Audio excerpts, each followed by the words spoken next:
All right, so I figure I put this video together because I have a lot of people in the nonprofit world that ask me for services. I have quite a few clients in the nonprofit space, and honestly, I do enjoy working with them because it's very fulfilling. It's something that I really like doing.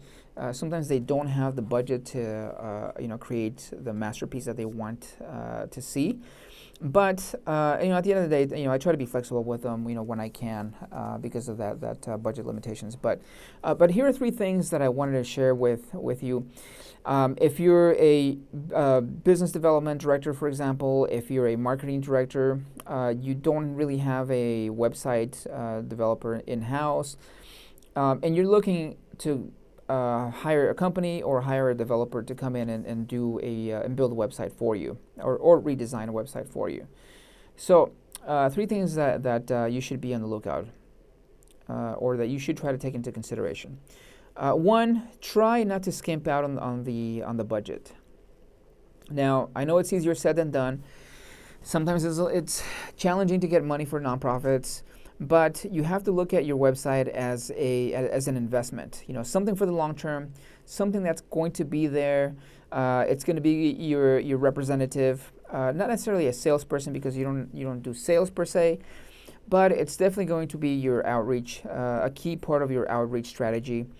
When you ask for donations, when you ask for people to come to your events, or when you ask for people to volunteer, you can have a lot of that information on your website, so it's always going to be there, and it's going to be a very good resource for you to use in your outreach efforts. So, because of that, you need to make sure that you don't skimp on the budget, and that when you do build your site, let me backtrack. The reason why you don't want to skip out on your budget is because having an adequate budget to create to design or redesign your website is going to allow you to make sure that it's well done. That not only does it look good, but that the copy is done really well. That the messaging is done well. That whatever pages need to be there are make sure that all the pages that need to be there are there. For example, I have a nonprofit right now that has over like 30 pages of content. Now, if we had skipped on the budget, then I probably would have only been able to work with them doing a 5 or 6 page website. And obviously they have a lot more content than that, and that would have been very difficult for us to work together, because of that.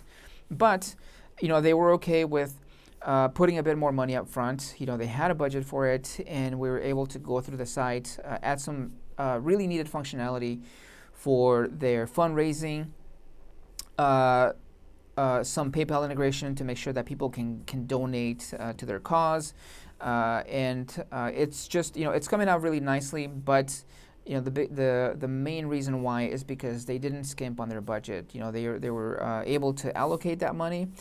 They knew that this was going to be a long-term investment. It was going to last, maybe 3 to 5 years. And so they were willing to say, okay, it's going to cost a bit of money, but here it is, and let's do this right. At the end of the day, you want to make sure that it's done right, and not that and that it's not done half-assed. So that's why you shouldn't skip on the budget. Second thing that you should take into consideration is training. Make sure that whatever platform you decide to go with, whether it's a Squarespace, a Wix, WordPress, or something else, that the web developer or the web design agency that you hire are going to train you how to use your website after they're gone, right? Because you don't necessarily want to rely on them to make a lot of the updates, especially if you have some interns in-house. A lot of the times, modern website builders and modern website frameworks are fairly easy to allow fairly easy access to managing the content. All you need is an intern, somebody that can get around on their computer.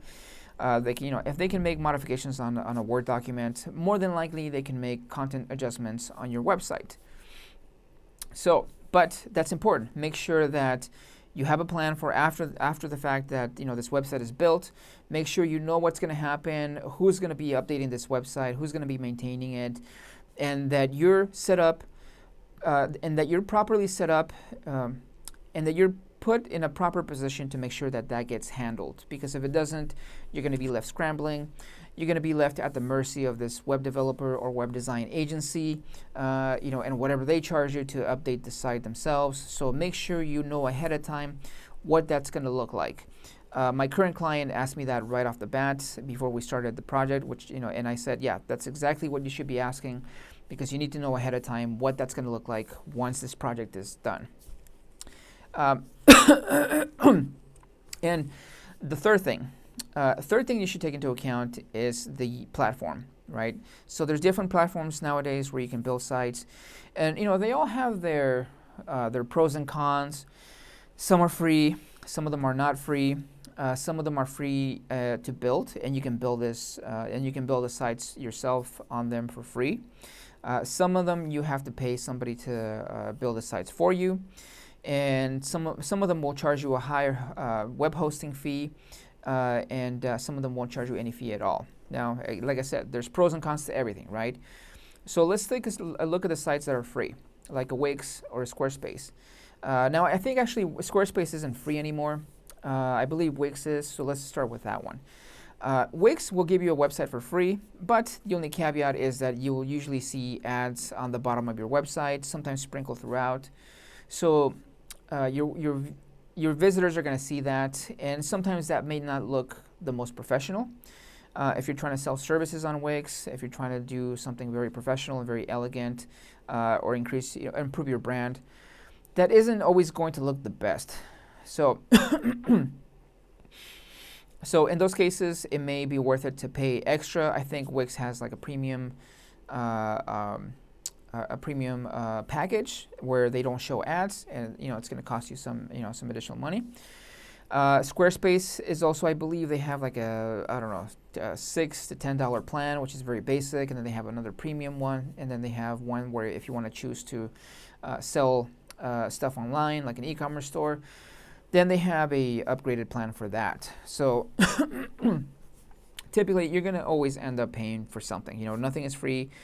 There's no such thing as a free lunch, and you're always going to end up somehow paying for it, whether it's on the front end or whether it's on the back end or later down the line. There's always going to be some cost associated with that.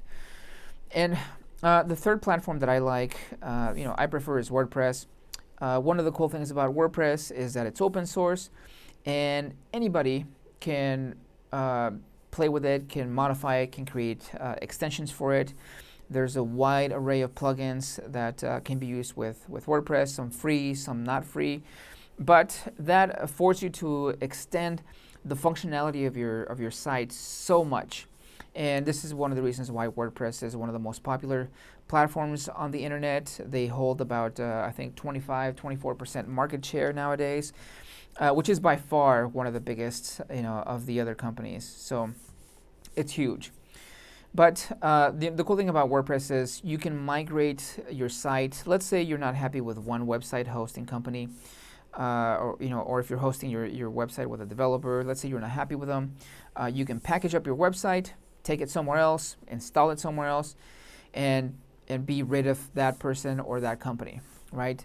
Now, if you're dealing with a Wix or a Squarespace, where it's self-hosted, well, I shouldn't say self-hosted, where it's hosted with that company, you're not going to be able to take your website anywhere. So you're going to be at the mercy of those companies, and as long as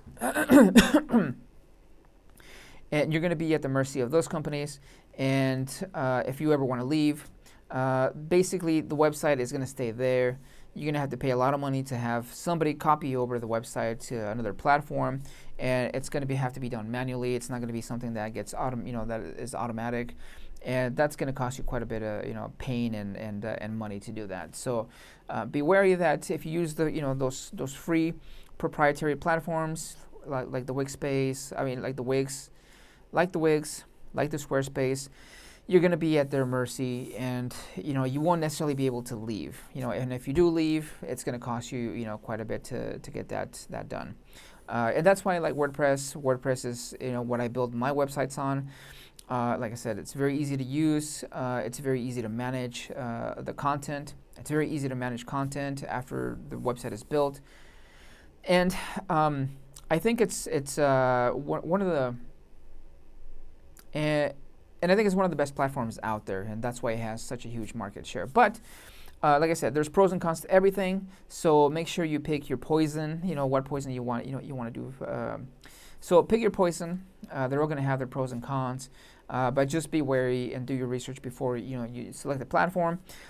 Ask the developer that you're working with, ask the agency that you're working with what the pros and cons of each platform is, what they're going to select and what they're going to go with, and what's going to happen after the fact, after they're gone. Are you going to be able to maintain that website? Are you going to be able to make updates as necessary, or are you going to have to rely on them to make that for you? And again, circling back to the beginning, make sure not to skimp on the budget. Make sure that you have adequate budget for this.